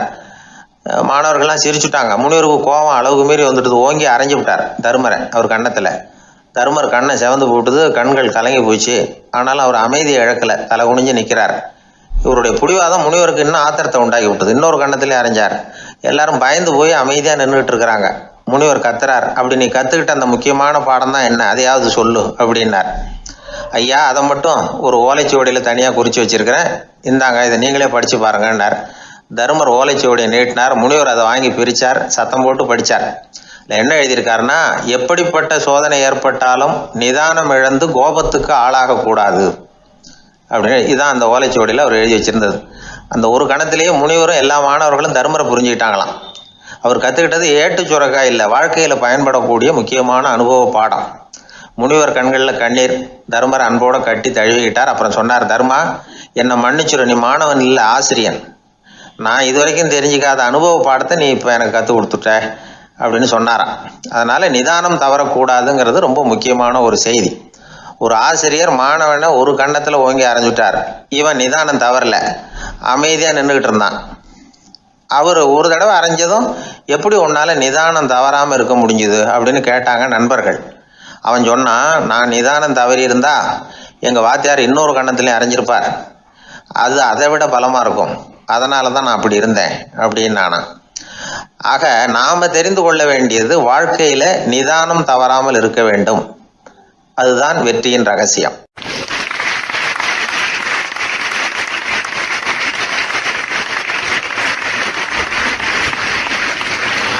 அந்த ஆளை கண்டா ஏன் இப்படி முகத்தை திருப்பிக்கிட்டு வர்றீங்க அப்படின்னு கேட்டார் ஒருத்தர் நண்பர்கிட்ட. எலெக்ஷனில் அவன் எதிர்த்து நின்னவன் சார், என்ன அவங்ககிட்ட நமக்கு என்ன பேச்சுவார்த்தை அப்படின்னாரான் ரொம்ப கோபமாக இவர். சரி, அந்த ஆள் யாருன்னு கேட்டேன். என் கூட பிறந்த தம்பி தான் சார் அப்படின்னார் அந்த கோபம் குறையாமல். அதாவது நம்ம ஊர் நிலவரம் இப்படி, அதாவது அண்ணனும் தம்பியும் எதிர்த்து நிற்பாங்க தேர்தலில், ஒருத்தர் கண்டா பேசிக்கிறது இல்லை.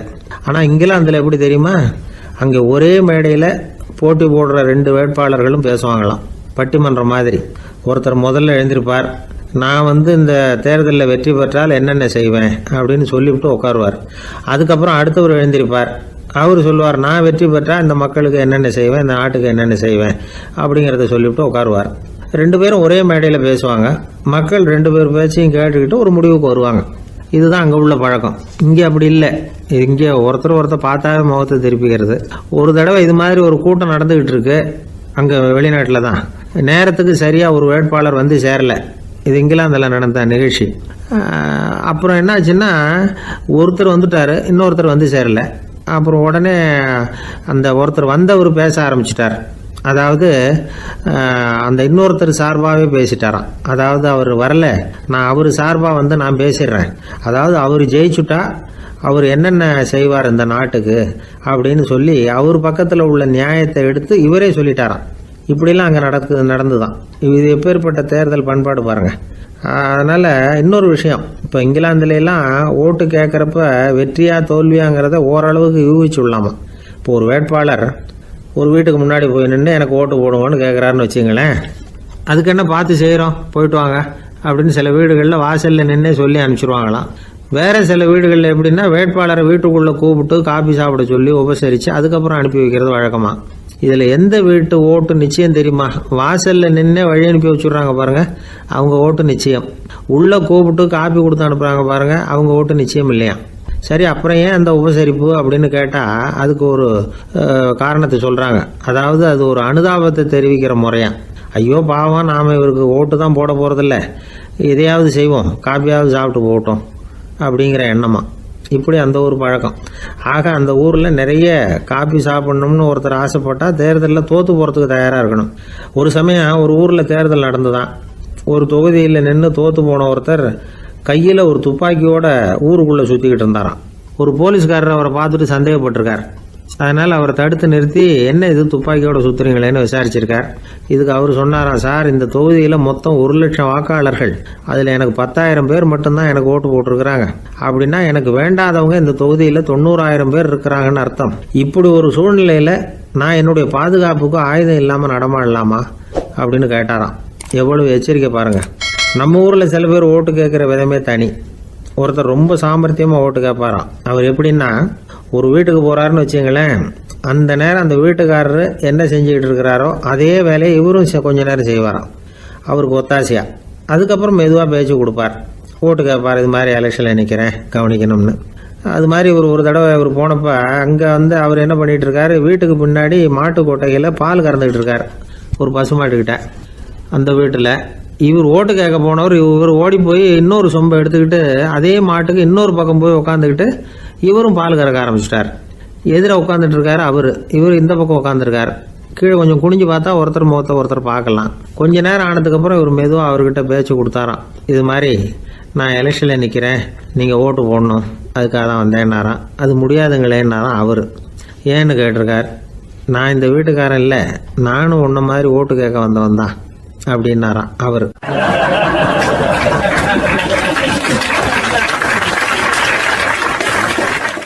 எதிர்காலத்தை நினைச்சா எனக்கு ரொம்ப பயமா இருக்கு சார் அப்படின்னு சொல்றவங்க நிறைய பேர் இருக்கிறாங்க. அதாவது பயப்படாத மனிதர்கள்னு யாருமே கிடையாது. ஒவ்வொருத்தருக்கும் ஒவ்வொரு விதமான பயம் இருந்தாலும் ஒட்டுமொத்தமா பாக்குறப்போ மனிதனுக்கு 6 விதமான பய உணர்வுகள் வரலாம் அப்படின்னு பெரியவங்க சொல்றாங்க. எல்லா விதமான பயமும் இந்த 6 வகைக்குள்ள அடக்கம். அந்த 6 வகை பயமும் 6 எதிரிகள் மாதிரியாம். 6 எதிரிகளையும் புரிஞ்சுக்கிட்டோம்னா போதும், வாழ்க்கையில சுலபமா வெற்றி அடைய முடியும். சரி, அந்த 6 வகை பயம் என்னென்ன அப்படின்னு பார்ப்போம். முதல்ல வறுமை பற்றிய பயம், 2வது பழிச்சொல் பற்றிய பயம், 3வது உடல் நலம் பாதிப்பு பற்றிய பயம், 4வது என்னன்னா காதல் தோல்வி, 5வது முதுமை, 6வது மரணம். அதாவது பயப்படுறதுங்கிறது ஒரு மனநிலை தான். இந்த மனநிலையை கட்டுப்படுத்த முடியும், திசை திருப்ப முடியும். சரி, இந்த பயங்களின் அறிகுறிகள் எப்படி இருக்கும்? வறுமை பற்றிய பயம் அப்படின்னு முதல்ல சொன்னோம் இல்லையா, அந்த பயத்தின் அறிகுறிகளை தெரிஞ்சுக்குவோம். எதுலேயும் அக்கறை இல்லாமல் இருக்கிறது, ஒரு குறிக்கோள் இல்லாமல் இருக்கிறது, வறுமையை சகிச்சுக்கிறது, வாழ்க்கையில் கிடைக்கிறது எதுவாக இருந்தாலும் ஆட்சேபனை இல்லாமல் ஏற்றுக்கிறது, மனசாலும் உடம்பாலும் சோர்ந்து போயிருக்கிறது, ஆர்வம், முனைப்பு, கற்பனை திறன் எதுவுமே இல்லாமல் இருக்கிறது. இதெல்லாம் தான் அந்த வறுமை பற்றிய பயத்தின் அறிகுறிகள். அந்த அடுத்தது ஒன்று பார்த்தோமே, பழிச்சொல் பற்றிய பயம். அதாவது அடுத்தவங்க நம்மளை குறை சொல்லி விடுவாங்களோ அப்படிங்கிற பயம். இதுக்கு அறிகுறி என்ன தெரியுமா? புதியவர்களை சந்திக்கிறதுக்கு பயப்படுறது, முடிவு எடுக்க முடியாமல் குழம்புறது, பிரச்சனைகளை தவிர்க்க விரும்புறது, தாழ்வு மனப்பான்மை, வரவுக்கு மீறி செலவு செஞ்சு இமேஜை உயர்த்திக்கிறது, குறிக்கோள் இல்லாத வாழ்க்கை, இதெல்லாம் தான் அதுக்கு அறிகுறிகள். 3வது பயம் உடல் நலம் பாதிப்பு பற்றிய பயம், அதாவது நோய் பற்றிய பயம். ஒரு உண்மை என்ன தெரியுமா? டாக்டரை சந்திக்கிற மனிதர்களில் 75% பேர் தங்களுக்கு நோய் வந்துட்டுதுங்கிற கற்பனையில் இருக்கிறவங்களாம். நிஜமாவே நோய் கிடையாது அவங்களுக்கு. இந்த பயத்தின் அறிகுறிகள் என்னன்னா, வியாதிக்கான அறிகுறிகள் தன்னிடம் இருக்கிறதாக நினச்சிக்கிறது, எந்த நேரமும் வியாதியை பற்றியே பேசி பேசி மனசை அங்கேயே வச்சிருக்கிறது, நோய் சம்பந்தமான செய்திகளை படித்து நமக்கு இப்படி ஆயிடுமோ அப்படின்னு வேதனைப்படுறது, இதெல்லாம் தான் அதுக்கு அறிகுறிகள். 4வது பயம் காதல் தோல்வி. இது ரொம்ப வேதனை, உடம்பையும் மனசையும் சீரழிச்சு விடும். ஆண்களை விட பெண்கள் தான் இந்த பய உணர்வுல அதிகமாக பாதிக்கப்படுறாங்க.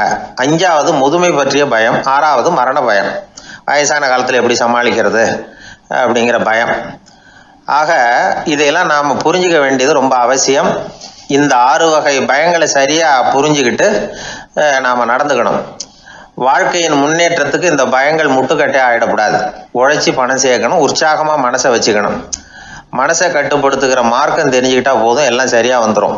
நம்ம ஆள் ஒருத்தன் சொன்னான், சார் எனக்கு வறுமை பற்றிய பயம்தான் இருந்தது, ஒரே ராத்திரியில் 30,000 ரூபா தயார் பண்ணிவிட்டேன், இப்போ எனக்கு இன்னொரு பயம் வந்துட்டுதுன்னா. என்ன பயம்னு கேட்டாங்க.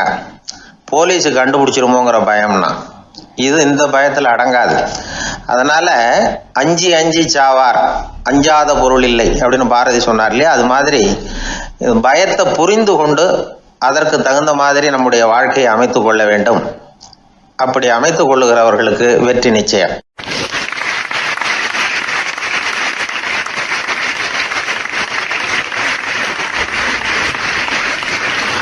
1816 வருஷம் செப்டம்பர் மாதம் 11ஆம் தேதி பிரான்ஸ் தேசத்தில் உள்ள ஒரு மருத்துவமனை. அங்கே ஒரு இளம் டாக்டர் கொஞ்ச நாளைக்கு முன்னாடி தான் அந்த ஆஸ்பத்திரியில் புதுசாக வேலைக்கு சேர்ந்துருக்கிறார். அவர் பேர் ரெனே லெனக். அவர் அன்னைக்கு காலையில் அந்த மருத்துவமனையில் அப்படியே ரவுண்ட்ஸ் வந்துக்கிட்டு இருக்கிறார். வார்டில் ஒரு படுக்கையில் ஒரு இளம் பெண் படுத்திருக்கிறார். அந்த பொண்ணுக்கு இருதய நோயாக இருக்கலாம்ங்கிறது மற்ற டாக்டர்கள் சந்தேகம். அந்த காலத்துல எல்லாம் ஒருத்தருடைய இருதய துடிப்பை தெரிஞ்சுக்கணும்னா நோயாளியின் மார்பில் டாக்டர் காதை வச்சு பார்த்து தான் தெரிஞ்சுக்கிறது வழக்கம். ஆனால் இந்த பெண்ணும் இளம் பெண், அந்த டாக்டரும் புதுசாக சேர்ந்துருக்கிறவர். அதனால் பரிசோதனை பண்ண தயங்கினார். கொஞ்ச நேரம் யோசனை பண்ணார். திடீர்னு ஒரு ஞாபகம் வந்தது அவருக்கு.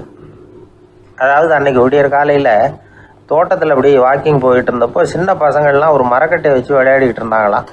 அதை இவர் பார்த்துருக்கிறார். அது என்ன விளையாட்டுனா, ஒரு நீளமான மரப்பலகை, அதில் ஒரு முனையில் ஒரு பையன் தன்னுடைய காதை வச்சுக்கிட்டு இருக்கிறான், மறுமுனையில் இன்னொரு பையன் அந்த மரப்பலகையை ஒரு ஆணியால் கீறிக்கிட்டு இருக்கிறான். ஒரு முனையில் ஆணியால் கீறும் பொழுது மறுமுனையில் காதை வச்சிருக்கிற பையனுக்கு அந்த சத்தம் துல்லியமாக கேட்குது. அந்த டாக்டருக்கு காலையில் பார்த்த இந்த விளையாட்டு ஞாபகத்துக்கு வந்துட்டுது. உடனே என்ன பண்ணார் தெரியுமா? ஒரு நீளமான காகிதத்தை எடுத்தார். அதை அப்படியே உருளை மாதிரி உருட்டினார்.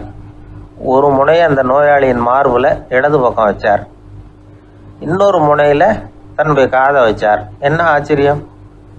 நோயாளியின் மார்பில் நேரடியாக காதை வச்சு கேட்குறத விட துல்லியமாக கேட்டுது இதய துடிப்பு.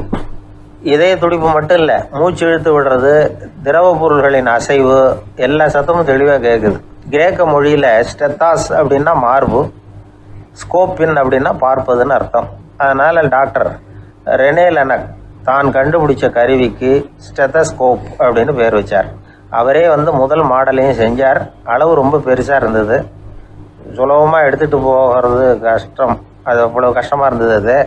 அதனால் அவரே அதை அப்புறம் 2 பிரிவாக தயார் பண்ணார். இது 2 துண்டையும் டாக்டர் தன்னோட கோட்டு பாக்கெட்டில் வச்சுக்கலாம், தேவைப்படுறப்ப எடுத்து ஒன்றா சேர்த்துக்கலாம். இப்படி தான் அவர் ஆரம்பத்தில் பண்ணார். தன்னுடைய இந்த கண்டுபிடிப்பை பற்றி அவர் ஒரு புத்தகம் எழுதினார். நிறைய விற்றுது, புகழும் பணமும் சேர்ந்தது. பணமும் புகழும் சேர்ந்தது மாதிரியே அவருக்கு ஒரு நோயும் சேர்ந்தது. அது என்ன நோயின்னு கண்டுபிடிக்கிறதுக்கும் அவர் கண்டுபிடிச்ச கருவி தான் உபயோகப்பட்டு தான். அவரே அதை கண்டுபிடிச்சார். அவருக்கு வந்திருந்தது காச நோய். 1826 வருஷம் ஆகஸ்ட் மாதம் 13ஆம் தேதி உலகத்தின் முதல் ஸ்டெதஸ்கோப்பை கண்டுபிடிச்ச டாக்டர் ரெனே லெனக் காலமானார். அவர் சாகிறதுக்கு முன்னாடி மரத்தால் செஞ்சு வச்சுருந்த ஸ்டெதஸ்கோப்பை தனக்கு வேண்டியப்பட்ட ஒரு டாக்டர்கிட்ட கொடுத்து, என்னுடைய சொத்துக்கள்லேயே ரொம்ப வசந்தது அப்படின்னு சொன்னாராம். அதுக்கப்புறம் 3 வெள்ளைக்காரங்க சேர்ந்து இந்த கருவியில் சில மாற்றங்களை பண்ணாங்க. ஆனால் 1829 லண்டனில் டாக்டர் நிக்கோலஸுங்கிறவர் ஒரு காதால் இதய துடிப்பை கேட்குறத விட டாக்டர் 2 காதாலையும் கேட்குறது தான் சரியாக இருக்கும் அப்படின்னு ஒரு கருத்தை வெளியிட்டார். அதுக்கப்புறம் ரொம்ப காலம் கழித்து 1852 ஜார்ஜ் காமான் அப்படிங்கிறவர் ரப்பர் டியூப்களை உபயோகப்படுத்தி 2 காதாலையும் கேட்குற மாதிரி ஒரு புதிய வடிவத்தை அதுக்கு கொடுத்தார். அதுக்கு பிறகு அது படிப்படியாக எவ்வளவோ மாற்றங்கள் இருந்தாலும் ஆரம்பத்தில் டாக்டர் ரெனே லெனக் உருவாக்கின அடிப்படை மாடலை யாரும் மாற்றி அமைக்கலைங்கிறது தான் முக்கியமான விஷயம். நமக்கு தெரிஞ்ச ஒரு ஆஸ்பத்திரி, அதில் ஒரு நோயாளி, காலை நேரத்தில் நர்ஸு அந்த பக்கமாக போயிட்டு இருந்தாங்க. அதை பார்த்துட்டு ஒரு நர்ஸுன்னு கத்துறார். நர்ஸு அவசரமாக ஓடி என்ன விஷயம்னு கேட்டாங்க. சிஸ்டர், இங்கே பாருங்கள், உங்கள் டாக்டரை என் நெஞ்சில் ஒரு காதை வச்சு கேட்டுக்கிட்டு இருக்கிறார் அப்படின்னார் நோயாளி. சிஸ்டர் பதட்டப்படாமல், அதனால் என்ன, இந்த டாக்டர் பழமையான விஷயங்களில் ரொம்ப நம்பிக்கை உள்ளவர், அதனால் ஸ்டெதாஸ்கோப்பை உபயோகப்படுத்தாமல் காதை வச்சு கேட்குறார், அது ஒன்றும் தப்பு இல்லை அப்படின்னாங்களாம். ஐயோ அதுக்காக இல்லை சிஸ்டர், இவர் என் நெஞ்சு மேலே தலையை வச்சது நேற்று ராத்திரி 9 மணி, இப்போ விடிஞ்சு போச்சு, இன்னமும் தலையை எடுக்கவே இல்லை, அதுக்காக தான் சந்தேகப்பட்டு உங்களை கூப்பிடுறேன் அப்படின்னாராம்.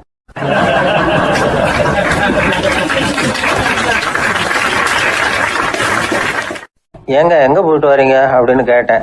எனக்கு வேண்டப்பட்ட ஒருத்தரை பார்த்து. ஆஸ்பத்திரிக்குன்னார். எந்த ஆஸ்பத்திரிக்குன்னே? மாட்டு ஆஸ்பத்திரிக்குன்னார். என்ன விஷயம்னே? மாமனாருக்கு உடம்பு சரியில்லை, அதுதான் மாட்டு ஆஸ்பத்திரிக்கு போயிட்டு வரேன்னார்.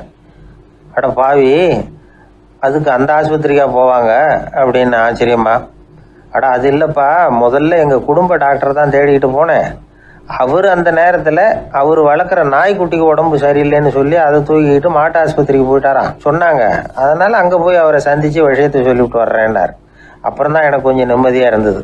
பொதுவாக நமக்கு தெரிஞ்ச வரையில் டாக்டர்கள் 2 வகை. நமக்கு வைத்தியம் பண்ணுற டாக்டர்கள் ஒரு வகை, நம்மக்கிட்ட இருக்கிற ஆடு மாடு கோழிக்கு வைத்தியம் பண்ணுற டாக்டர்கள் ஒரு வகை. இப்போ தான் எனக்கு தெரியும் இன்னொரு வகையான டாக்டர்களும் உண்டுங்கிறது. அது யாருன்னா பூச்சிகளுக்கு வைத்தியம் பண்ணுற டாக்டர்கள், அதாவது பூச்சி டாக்டர்கள். வெளிநாடுகளில் அப்படிலாம் கூட சில பேர் இருக்கிறாங்க. பிரிட்டனில் யார்க்ஷயர் வட்டாரத்தில் ராதர்ஹாம் அப்படின்னு ஒரு ஊர், அங்கே ஒரு விலங்கியல் மருத்துவர் பேர் டாக்டர் லான்ஸ் ஜெப்சன். அவர் ஆஸ்பத்திரி வாசலில் பார்த்தீங்கன்னா தினமும் நிறைய பேர் நின்றுக்கிட்டு இருப்பாங்க. கையில் கண்ணாடி குடுவை, தகர டப்பா இப்படி ஏதாவது இருக்கும், அதுக்குள்ளே ஏதாவது பூச்சிகள் இருக்கும். அதுக்கு வைத்தியம் பண்ணுறதுக்காக வந்தவங்க தான் அவங்க எல்லாம். சிலந்தி பூச்சி, பல்லி, தேளு, பாம்பு அப்படி ஏதாவது இருக்கும். பொழுதுபோக்காக சில பேர் நாய், பூனை, கிளி, மைனா, புறா இப்படி ஏதாவது வளர்க்குறாங்கல்ல, அது மாதிரி இப்போல்லாம் தேளு, பல்லி, பாம்பு, பூச்சி இதையெல்லாம் வளர்க்க ஆரம்பிச்சிட்டாங்களாம். இது ஒரு புது ஃபேஷன். இப்போ கூண்டுக்குள்ளே டப்பாக்குள்ளே போட்டு வளர்க்குறது, அதுக்கு ஏதாவது நோய் வந்துட்டுதுன்னா வைத்தியம் பண்ணுறதுக்கு டாக்டர்கிட்ட வந்துட வேண்டியது, இப்படி இந்த பழக்கம்லாம் நிறையா வந்துட்டுது. ரத்தம் உறிஞ்சிற அட்டைகள் கூட இவங்ககிட்ட வைத்தியத்துக்கு வருதான். சிலந்திகளில் செங்கால் சிலந்தின்னு ஒரு வகை. மத்திய அமெரிக்க காடுகளில் இது அதிகம். சிலந்திகள்லேயே ரொம்ப விலை உசந்தது இந்த ரகம்தான். கால்களில் சிவப்பு கோடுகள் இருக்கும். இந்த இனம் இப்போ குறைஞ்சிக்கிட்டே வர்றதுனால சர்வதேச விதிகளின்படி இவற்றின் ஏற்றுமதி இறக்குமதிக்கு தடை விதிக்கப்பட்டிருக்குது. அதனால் இதை வளர்க்குறவங்க வீட்டுக்குள்ளேயே இனவிருத்தி மூலமாக பெருக்கி விற்பனை பண்ணிட்டு வராங்களாம். அந்த வகை சிலந்திகள் தான் இப்போ வைத்தியத்துக்கு அதிகமாக வருதான். சரி, இதுக்கெல்லாம் எப்படி வைத்தியம் பண்ணுறாங்க? முதல்ல அதை குளிர்பதன பெட்டியின் வழுவழுப்பான சுவரில் விட்ட உடனே அதெல்லாம் மெதுவாக இறங்கி வரும். அப்போ அதன் நோயை கண்டுபிடிக்கிறது சுலபம். அப்புறம் அதுக்கு கிருமிகளை கொல்லக்கூடிய மருந்துகளையோ வலி நிவாரண மருந்துகளையோ கொடுப்பாங்க. கால் உடைஞ்ச சிலந்திகளுக்கு பசையை கொண்டு ஆப்ரேஷன் பண்ணுவாங்க. சில சிலந்திகளுக்கு உடைஞ்ச காலை எடுத்துட்டா புதிய கால் வளர்ந்துடும். சிலந்திகளை மனிதர்கள் கையில் எடுக்கிறப்போ அது பயந்து போய் கீழே குதிக்குது, அதனால் கால் உடஞ்சி விடுது, இல்லைன்னா வயிறு சேதமடையுது. அந்த நிலைமையில் வர்ற சிலந்திகளுக்கு மயக்க மருந்து கொடுத்து ஆப்ரேஷன்லாம் கூட பண்ணுறாங்களாம். பார்த்தீங்களா பூச்சிகளுக்கு வந்த வாழ்வை? நம்ம ஊர்லேயும் வீடுகளில் பூச்சிகள் வளர்க்குறது உண்டு. ஒருத்தர் வந்தார், எனக்கு 3000 கரப்பாம்பூச்சி அவசரமாக தேவைப்படுது, எங்கே கிடைக்கும்னு கேட்டார். கரப்பாம்பூச்சியா? அது என்னத்துக்குன்னு கேட்டோம். அது வேறு ஒன்றும் இல்லை, நான் குடியிருக்கிற வாடகை வீட்டை காலி பண்ண போகிறேன். வீட்டு சொந்தக்காரர் என்ன சொல்கிறாருன்னா, இந்த வீட்டுக்கு நான் குடி வந்தப்போ எப்படி இருந்ததோ அதே நிலைமையில் விட்டுட்டு போகணும்னு வீட்டுக்காரர் சொல்லியிருக்கிறார், அதனால தான் கேட்டேன் அப்படின்னார்.